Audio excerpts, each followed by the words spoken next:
저는 한 아이를 키우고 있는 40대 평범한 아줌마입니다. 다른 나라에는 시집살이가 잘 없다고 하는데 왜 이렇게 우리나라에서만 심한지 아직도 잘 모르겠어요. 지금은 이혼을 했지만 안면몰수한 그 사람들을 생각하면 아직도 치가 떨립니다. 결혼하기 전까지는 몰랐다가 결혼 직후부터 저는 끔찍한 시집살이에 시달렸어요. 결혼을 준비하는 과정에서는 그다지 과한 예단이나 혼수를 요구하지도 않았고 다른 집들과 마찬가지로 적당한 수준의 가격에 맞춰서 각자 모은 돈으로 결혼식을 올렸습니다. 그때까지는 이 정도면 시댁운도 좋다고 생각했었어요. 하지만 결혼을 하고 난 이후로는 남편도 시댁도 마치 가면을 벗듯이 정체를 드러냈죠. 여기 가서 좋은 기운 좀 받아와서 아들 낳아야지. 이번 주말에 시간 괜찮지?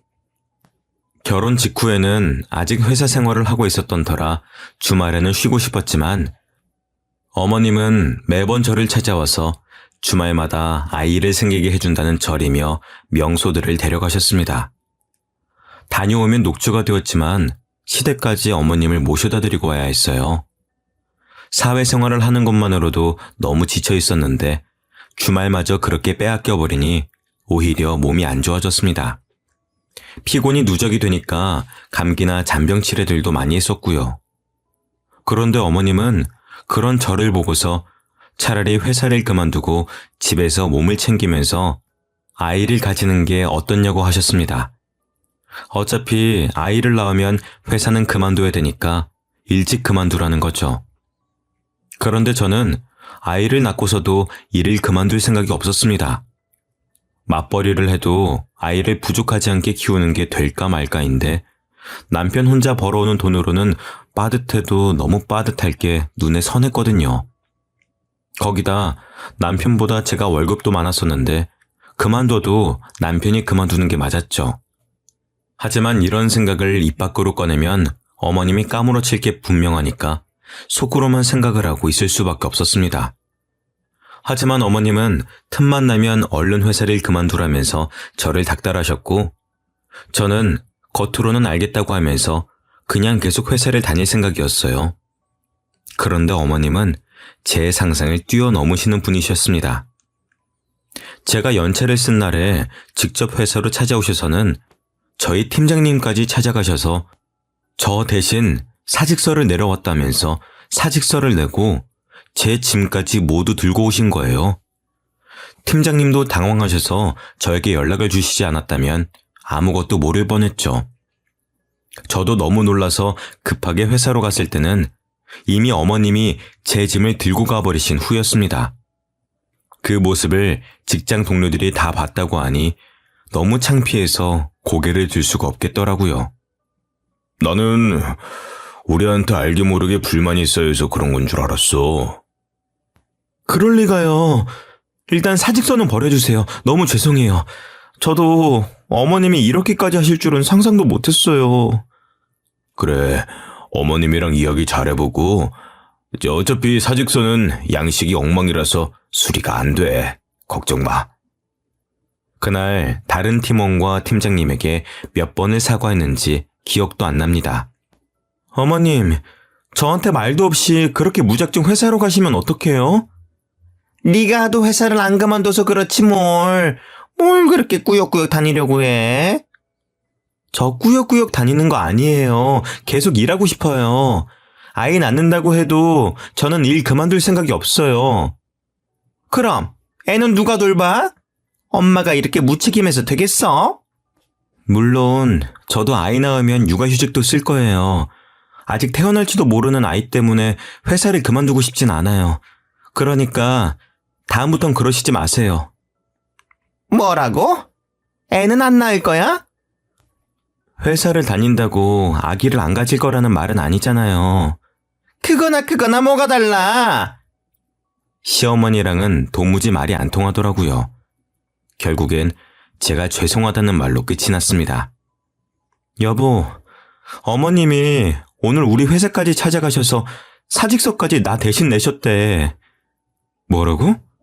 엄마가 어떻게 거기를 알고 찾아가셨는데? 회사 이름이랑 부서는 알고 계시니까 로비에서 물어보셨겠지. 당신이 좀 말려봐. 어머님이랑은 도무지 말이 안 통해. 내가 엄마를 어떻게 말려. 오늘 당신이 말했으니까 더는 안 그러실 거야. 하지만 어머님은 다시 회사를 찾아오지만 않으셨을 뿐 매일같이 전화를 하셨습니다. 매번 회사는 언제 그만둘 거냐라는 말로 1시간을 넘게 끊지 않고 저를 괴롭히셨죠. 그렇게 몇 개월을 넘게 시달리고 있었는데 저희에게 아이가 찾아왔습니다.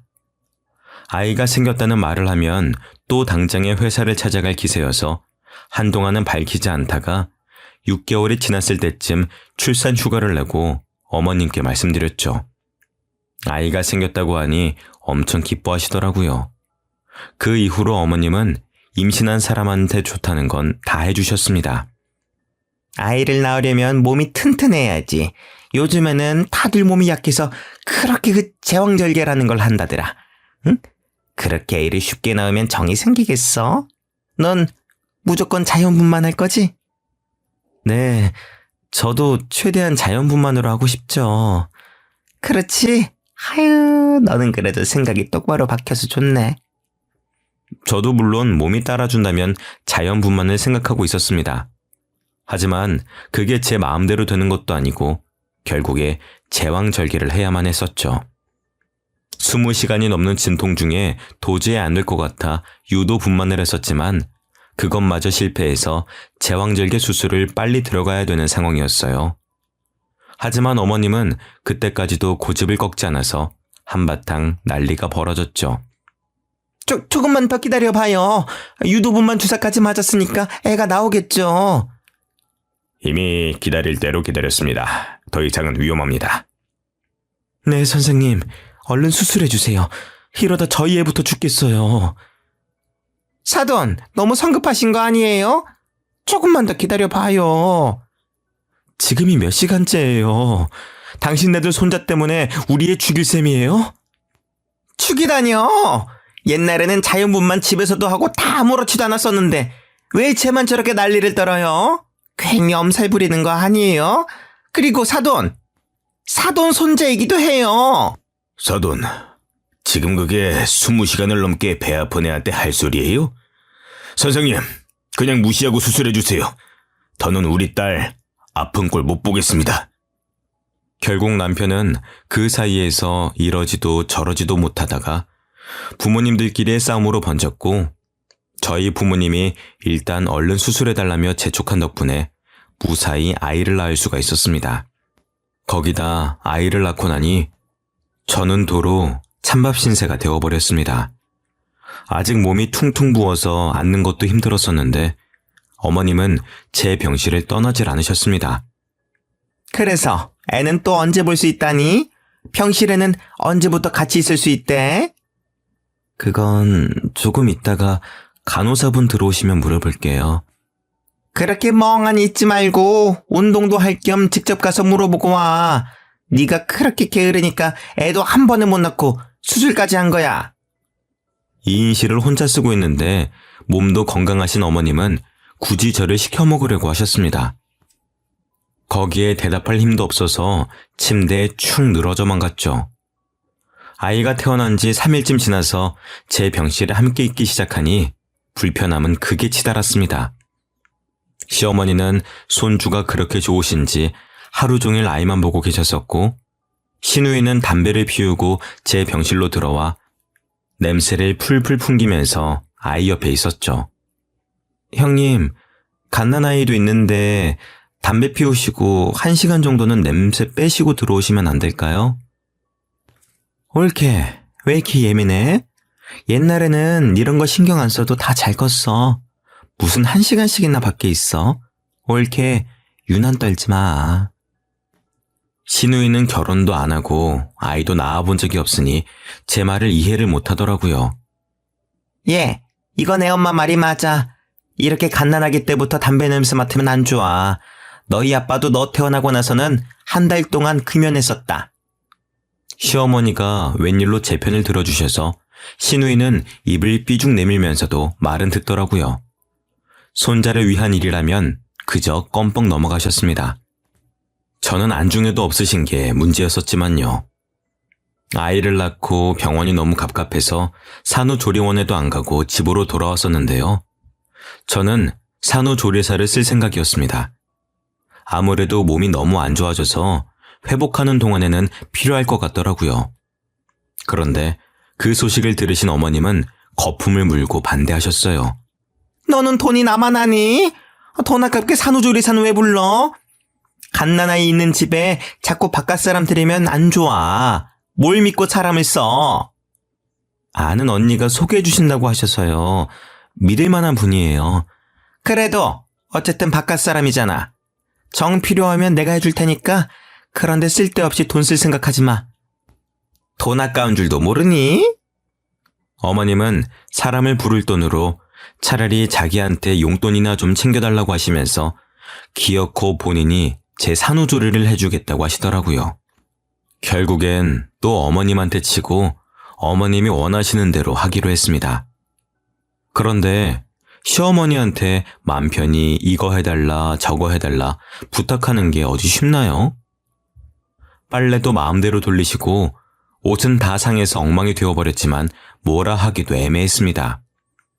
아이를 낳고 나니 손발이 너무 차가워져서 찜질팩을 달고 살아야 했었는데 어머님은 무슨 유난을 떠냐면서 이러쿵 저러쿵 저에게 핀잔만 잔뜩 늘어놓으셨습니다. 그렇게 아무것도 안 하고 누워만 있으니까 그런 거야. 일어나서 운동도 하고 움직이면은 저절로 손발은 따뜻해져. 왜 이렇게 유난을 떨어? 너만 애 낳았니? 어? 결국에는 산후조리는커녕 어머님의 잔소리에 겨우겨우 몸을 움직여 집안일을 했습니다. 몸을 움직여야 임신한 동안 찐 살도 빠지고 몸도 돌아온다는 핑계로 결국엔 집안일의 대부분은 제가 하게 되는 건 정해진 수순이었죠.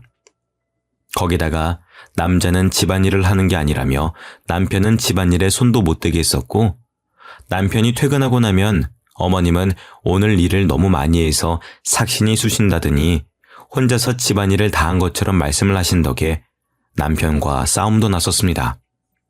당신 아무리 그래도 당신 시어머니인데 대체 뭘 얼마나 부려먹길래 퇴근하고 올 때마다 엄마가 저렇게 지쳐있어. 당신도 조금은 도와야지. 내가 뭘 그렇게 부려먹어. 당신이 봤어? 빨래도 밥도 청소도 다 내가 하는데 어머님이 부려먹기는 뭘 부려먹는다는 거야? 어머님은 그냥 손주 보러 오시는 것뿐이야.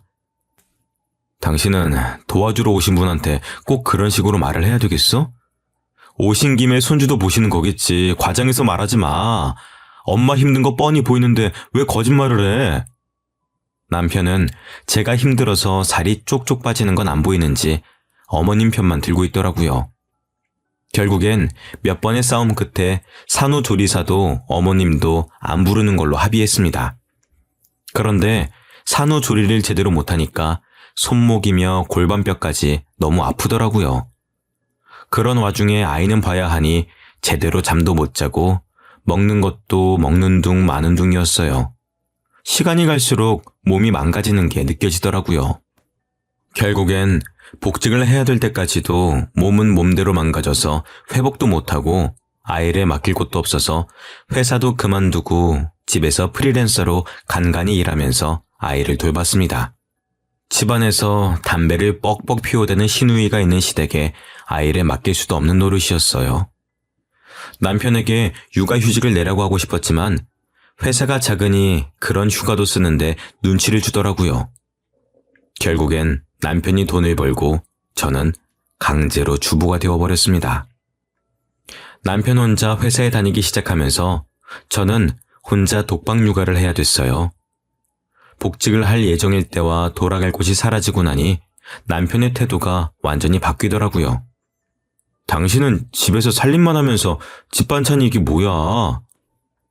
나도 애 보느라 정신없어. 이 정도 반찬이라도 해놓은 게 다행인 줄 알아. 아무리 그래도 너무하잖아. 아니면 엄마한테 반찬이라도 조금 얻어오든가. 아니면 장모님은 이런 거 안 도와주신대? 일도 안 하시잖아. 당신, 내가 시어머니 부려먹는다고 뭐라 할 땐 언제고 왜 우리 엄마는 부려먹으려고 해? 당신 입에 들어갈 반찬을 우리 엄마가 당신 뭐가 예쁘다고 해다가 바치겠어? 말이 그렇다는 거지. 안 그러면 당신이 신경을 더 써주든가. 뭐가 그렇게 불만이 많은지 제가 뭘 하든 불만이 튀어나오기 바빴습니다. 전업주부로 사는 동안 남편이 저를 무시하는 말에 오기가 생겨서 어떻게든 다시 복직해서 그런 소리가 쏙 들어가게 해주고 싶었죠. 그래도 2년쯤 지나서 아이가 어린이집을 다니면서 조금 여유가 생겼어요. 낮에 혼자 있는 시간에는 물리치료라도 받으면서 몸을 회복하려고 했습니다. 저도 몸을 회복하고 회사도 복직하고 싶었거든요. 하지만 시어머니는 그것마저 불만이셨습니다. 너 저번에 산후조리사 쓴다고 할 때부터 알아봤다. 돈 쓰는 귀신이야 아주. 세상 사람들 다 너만큼은 아파. 고작 그런 걸로 무슨 물리치료야? 남편은 시어머니가 대놓고 저에게 뭐라고 하는데도 아무 생각 없이 있더라고요. 제 커리어도 무너지고 몸까지 망가져가며 아이를 낳았더니 그건 아주 당연하다는 듯 구는 게 너무 서러웠어요. 남편이 일을 벌려놓고서는 결국 혼자 나몰라라 하는 것도 꼴보기 싫었죠. 제가 경제력을 잃으니 다들 저를 더 만만하게 생각하기 시작했었거든요. 특히 시누이는 아이를 낳고 난 이후로 저희 집에 불쑥불쑥 찾아왔었습니다. 시누이는 공무원을 준비한다면서 나이 40 가까이 시댁에 얹혀 살면서 시험을 준비하는데 시부모님이랑 싸우고 나면 꼭 저희 집에 오더라고요. 옳게 내 말 좀 들어봐. 우리 엄마지만 남의 사정은 신경도 안 쓰고 너무 자기 생각만 하지 않아? 옳게도 그렇게 생각하지? 처음에는 뭣도 모르고 시누이의 말을 들어주면서 어머님 욕에 호응했다가 나중에 어머님이랑 화해하고 나서 그걸 어머님한테 다 일러바치더라고요. 결국엔 고부 갈등의 골만 깊어질 뿐이었습니다. 그런 일들이 반복되면서 그냥 시누이가 엉엉 울면서 찾아와 자기 멋대로 어머님을 욕하고 있으면 아무런 호응도 해주지 않고 실컷 떠들게 내버려뒀어요. 중간에 아이가 깼다는 핑계로 방으로 들어가기도 했지만 끝까지 자기 할 말만 하면서 밤새도록 저를 붙잡고 있었습니다. 남편은 자기 누난데 다음날 출근을 해야 한다는 핑계로 매번 먼저 자리를 피했고 결국 시누이가 오는 날은 잠도 제대로 못 자고 다음날 시누이가 어질러 놓은 걸 치우느라 피곤함이 2배는 더 몰려왔습니다. 저도 참다 못해서 남편에게 시누이를 좀 어떻게 해보라고 했었지만 자기 일이 아니라는 듯이 저보고 알아서 하라고 하더라고요. 누나도 당신이 편하니까 이렇게 와서 하소연다고 그런 거지. 당신이 알아서 잘라내. 왜 그걸 말을 못하고 있어? 그리고 하소연 들어주는 게 뭐 어때서? 그게 말이 쉽지. 당신 일 아니라고 너무 쉽게 말하지 마. 시댁 식구도 가족이야. 가족끼리 하소연도 못해? 당신도 너무 벽치는 경향이 있어. 당신도 엄마랑 누나랑 좀 가깝게 지내려고 노력이라도 해봐. 남편은 도리어 제 탓을 하면서 친하게 지내라는 엉뚱한 대답을 내놓았습니다. 그러면서 정작 본인은 저희 부모님을 찾아뵙지도 않고 심지어는 명절마저도 혼자 보내면서 그런 말을 하는 게 양심에 찔리지도 않은지 입만 살아서 나불거리더라고요. 당신은 우리 집에 살갑게 구는 건커녕 찾아뵙지도 않으면서 그런 말이 나와? 저가랑 시집은 또 다르지. 딸은 출가 외인이라는 말 몰라?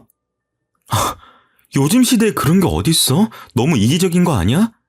당신도 이번 명절에는 나랑 같이 친정 가든가. 왜 또 그렇게 예민하게 받아들여. 됐어. 그만 말하자. 남편은 괜히 불리해지니까 말을 끊어버리더라고요.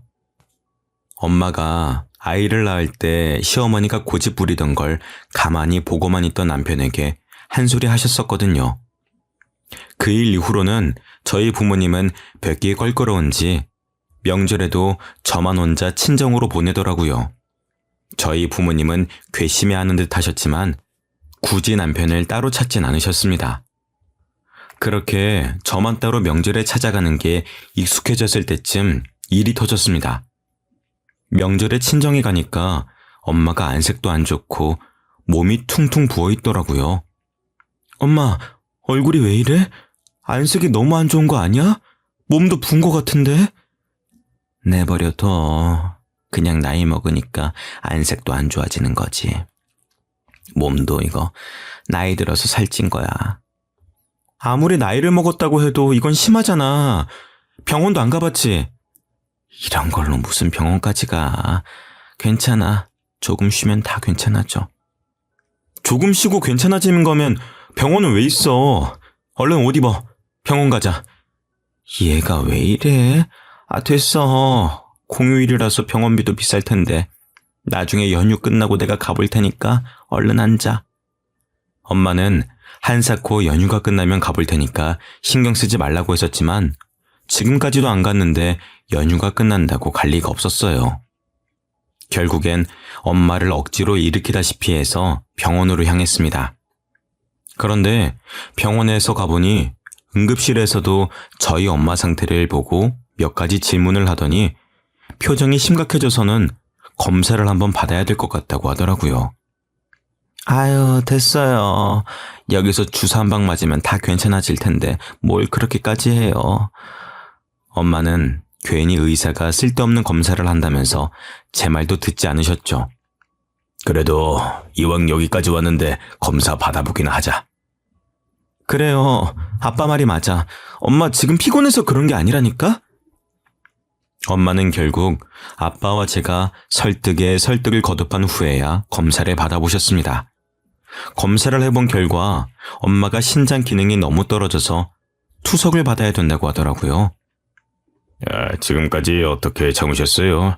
혈뇨도 보시고 몸이 안 좋은 걸 느끼셨을 텐데. 저는 그냥 나이 들어서 그런 줄 알았죠. 많이 심각한 건가요? 당장 투석 일정부터 잡아야 될 것 같습니다. 일단 입원하셔서 이번 주부터 일단 투석 들어갈게요.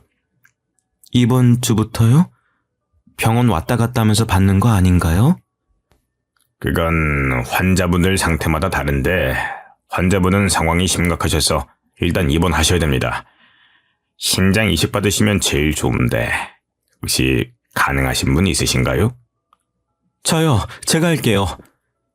너는 몸도 안 좋은 애가 무슨 이식이야. 내가 할게. 너희 엄마 이렇게까지 될 동안 몰랐던 나도 책임이 있어. 아빠와 저는 서로 자기가 이식을 하겠다며 나섰었지만 검사 결과 저희 둘 다 부적합 판정을 받았습니다. 아빠는 당뇨가 있으신 데다 저도 신장 기능이 떨어지는 편이라 이식이 안 된다고 하더라고요. 괜히 제가 몸 관리를 못해서 이식을 못 해드린다는 마음에 너무 죄송했습니다. 안 맞을 수도 있지. 그게 어디 네 마음대로 되는 거니? 신경 쓰지 마. 엄마는 신경 쓰지 말라고 하셨었지만 그게 어디 마음이 편하겠어요? 명절 내내 엄마와 아빠와 병원에서 생활하다가 축 처진 채로 집으로 돌아갔습니다. 안 좋은 일이 있었다는 게 얼굴에 다 드러났는지 남편이 웬일로 친정에서 있었던 일들을 묻더라고요. 당신 처가에서 무슨 일 있었어? 왜 이렇게 표정이 안 좋아? 엄마, 병원에 입원하셨어. 입원? 갑자기? 어디가 안 좋으신 건데? 사고라도 당하신 거야? 신장이 안 좋으셔서 신장 이식자 구할 때까지 투석 받으셔야 된대. 당신이나 장인어른 신장은 안 맞대? 당연히 다 검사해 봤지. 아빠는 당뇨라서 안 되고 나는 신장 기능이 떨어진대. 그럼 이식은 누구한테 받으실 수 있는데? 기증자 기다려야지. 빨리 나타나야 할 텐데. 남편은 제가 기증자를 기다린다는 말에 입을 꾹 다물더라고요. 괜히 제가 남편에게도 검사를 받아보라고 할까봐 그러는 게 뻔히 보였어요. 그리고 며칠이 지나고 남편은 괜히 찔렸는지 병문안을 가자고 먼저 이야기를 꺼내더라고요. 그래도 병문안은 가봐야지. 병원이 어디라고 했지? 나 퇴근하고 같이 가자. 그리고 병문안을 가보니 남편이 왜 병문안을 가자고 했는지 알 것 같았습니다. 장모님 소식 듣고 제가 얼마나 놀랐는데요. 몸은 괜찮으세요? 괜찮아. 뭘 그렇게 걱정을 해. 신경 쓸 필요 없어. 마음 같아서는 제 신장이라도 이식해드리고 싶었는데 얼마 전에 회사에서 건강검진을 해보니까 저도 당뇨가 조금 있더라고요. 도움이 못 돼드려서 죄송해요. 남편은 혹시나 제가 신장 이식을 해달라고 말을 꺼낼까봐 먼저 선수를 치려고 병문안을 온 거였습니다. 어찌나 안타까운 척을 잘하는지 깜빡 속아 넘어갈 뻔했죠. 검진 결과서라도 들고 오라고 따지고 싶었지만 괜히 몸도 안 좋은 엄마 앞에서 목소리를 높여봤자 좋을 게 없으니 꾹 참고만 있었습니다. 남편은 제가 이럴 거라는 걸 알고 저희 부모님이 계신 자리에서 말을 한 것 같았어요. 그래야 나중에 남편이 이식을 해준다고 해도 몸이 안 좋은 사람에게 못할 짓이라며 안 받으실 테니까요. 남편이 이런 데는 머리를 잘 굴리더라고요. 그런데 1인실이라 그런가 아버님 짐도 꽤 많아 보이시네요. 입원하고 난 이후로는 그냥 나도 여기서 같이 지내고 있어. 집은 가끔씩 옷만 새로 가지러 갈 때 가고 나머지는 그냥 여기서 살고 있지. 병문안을 갔다가 돌아오는 길에 남편이 하는 말은 어이가 없었습니다. 근데 장인어른하고 장모님 두 분이 일도 안 하시는데 1인실 비용은 어떻게 감당하시려고 저렇게 대책도 없이 떡하니 잡아놓으신 거야? 미리 말하는데 난 병원비 못 보태드려. 남편은 혹시나 자기에게 도움을 청할까봐 걱정이 됐었는지 일이 차단을 해버리더라고요. 어처구니가 없었습니다. 저희 부모님이 일을 안 하시긴 했지만 살고 있는 빌라 건물주이시거든요. 그 빌라 말고도 다른 건물 2개가 더 있으시고요. 젊은 시절에 악착같이 모아서 저 다 키워놓으시고 재테크 하시던 게 대박이 나셔서 그제서야 건물도 몇 채 사놓고 겨우 노후 자금을 모으시기 시작하신 정도였어요. 그러니 돈을 안 쓰시는 게 습관이 되셔서 병원에도 안 가려고 하시고 겉보기로만 봐서는 건물주라는 걸 모를 정도였거든요. 어차피 빌라도 관리를 해야 되니까 그 건물에서 살고 계신 거였는데 남편은 그걸 보고 저희 집이 가난하다고 믿고 있는 것 같았습니다. 당신이 보태줘봤자 뭐 얼마나 보태줄 수 있다고 그렇게 말해? 애초에 당신한테 손 벌릴 생각도 없었어. 그러면 말고 당신 나중에라도 딴소리 할 생각하지 마. 당신이 먼저 그렇게 말한 거야? 남편은 퍽이나 걱정이 됐었는지 끝까지 돈은 못 보탠다는 말을 하더라고요. 어쩌다가 이런 남편을 만난 건지 제 자신이 너무 한심스러웠습니다. 그리고 얼마 지나지 않아 신우이가 또 저희 집으로 찾아왔어요. 하지만 술도 마시지 않았고 밤이 아닌 아침부터 찾아왔다는 게 평소와 달랐습니다. 심지어는 손에 과일도 한가득 들고 왔더라고요. 형님, 이렇게 아침부터는 어쩐 일이세요? 왜? 올키가 혼자 집안일하기 힘들 테니까 내가 도와주려고 왔지. 그동안 신세진 것도 많은데 이렇게라도 갚아야 되지 않겠어? 신우이는 무슨 바람이 들었는지 저희 집에 들어와 처음으로 집안일을 도와주더라고요. 웬일로 조카 앞에서 담배 냄새도 다 털어내고 들어오는 모습에 뭔가 꿍꿍이가 있는 건가 의심부터 하기 시작했는데 역시나 제 예상이 맞아떨어졌습니다. 올케네 부모님 집 빈다면서? 소식 다 들었어. 병원에서 거의 사신다며. 네, 그런데 왜요? 그럼 올케 부모님 집은 비는 거 아니야? 다른 게 아니라 나도 이제 독립할 때가 된 것 같아서. 지금 뭘 말씀하시고 싶은 거예요? 저희 집이라도 빌려달라는 말씀이세요? 어차피 두 분 다 병원에서 생활하신다면서 집 비워놓으면 뭐해? 내가 들어가서 깨끗하게 살게. 나도 나이가 있는데 이제 독립도 해야지. 네, 독립하세요. 누가 하지 말라고 했어요? 형님이 독립하시는 거랑 저희 부모님이 집이 비는 건 완전히 별개 문제죠. 저희 부모님 짐도 있는데 어떻게 남을 집에 들여요? 가족끼리 꼭 그렇게 선을 그어야 되겠어? 올케랑 내가 가족이니까 올케 부모님이랑도 가족이지. 어떻게 남이야. 짐 있는 건 난 신경 안 쓰니까 괜찮아. 가족이요? 그렇게 가족 운운하시는 거 안 부끄러우세요? 그렇게 가족 같은 사이인데 저희 엄마 병문안이라도 한번 오셨었어요? 신장 이식이라도 해주실 거예요? 옳게 사람 그렇게 안 봤는데 무섭네. 지금까지 우리 신장이나 노리고 있었던 거였어? 제가 왜 이식을 못 해드리는데요. 아이 낳고 제대로 몸 관리할 틈도 없어서 그런 거잖아요. 형님이 먼저 그런 식으로 말 안 꺼내셨으면 저도 이런 말 안 했겠죠. 대체 사람이 어디까지 양심이 없으면 그런 생각이 가능한지 도무지 이해할 수가 없었습니다. 언제 회복하셔서 집으로 돌아오실 줄도 모르는 건데 무작정 그 집에서 살겠다는 게 제정신인가요? 시누이와 말씨름을 하고 있는 와중에 남편이 뭘 두고 갔는지 집에 다시 들어오더라고요. 누나는 아침부터 무슨 일이야?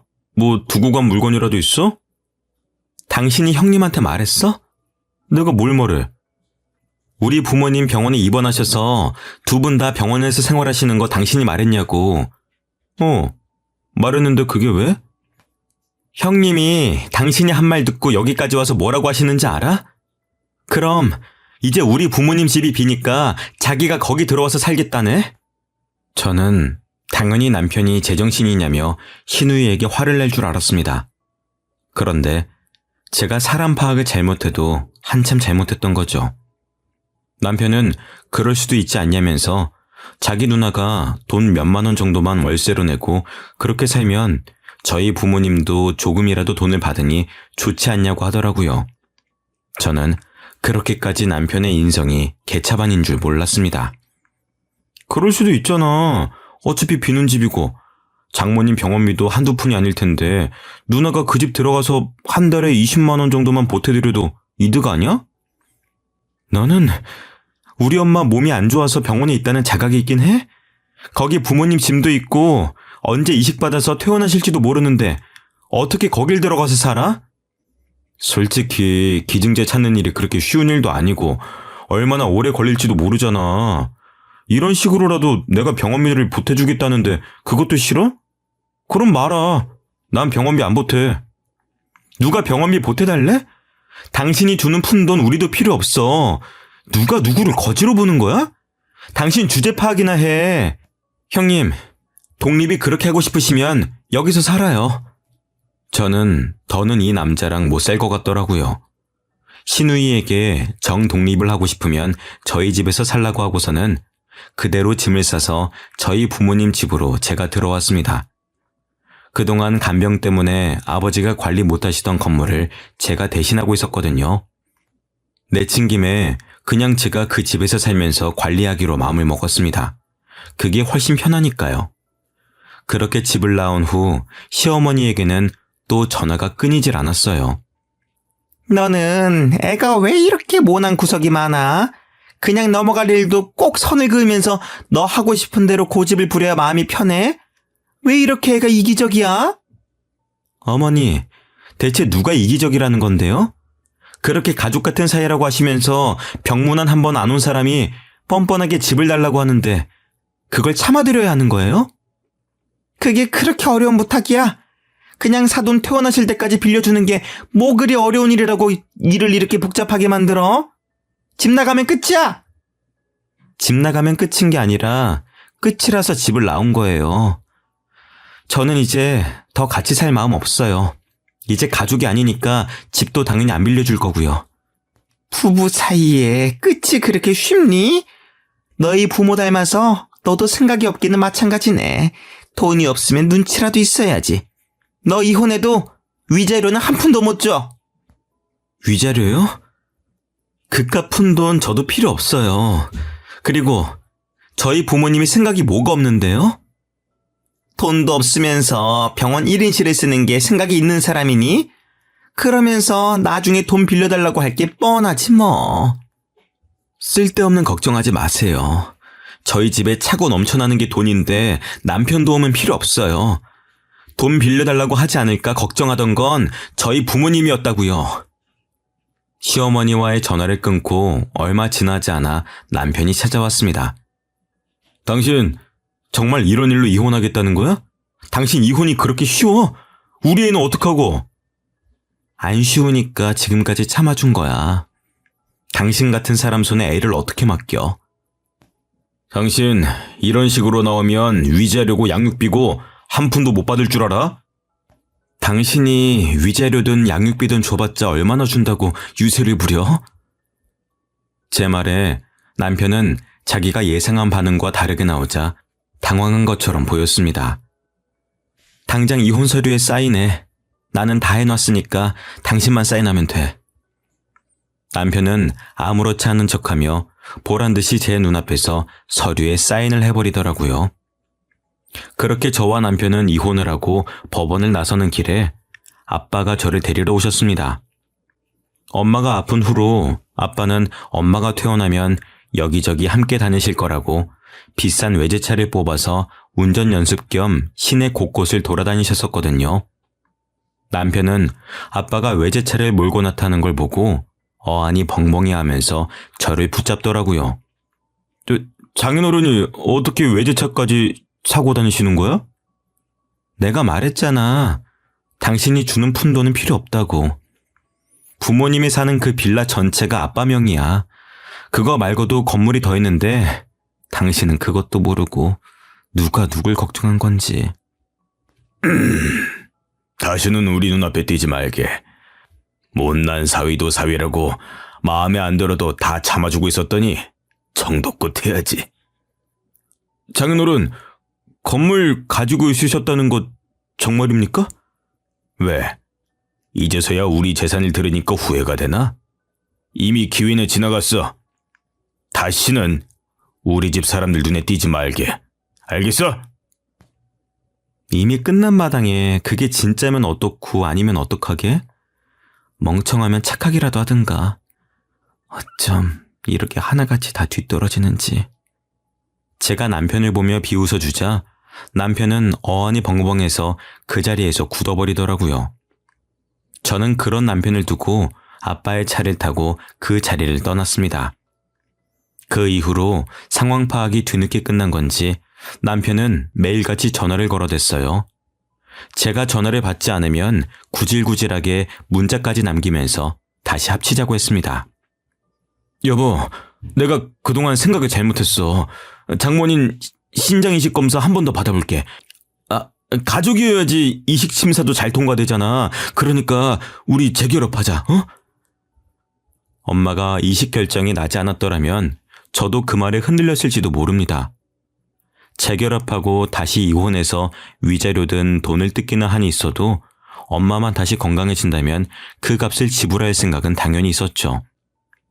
하지만 남편이 그렇게 구질구질하게 굴 때쯤 뇌사자의 신장을 이식받기로 했습니다.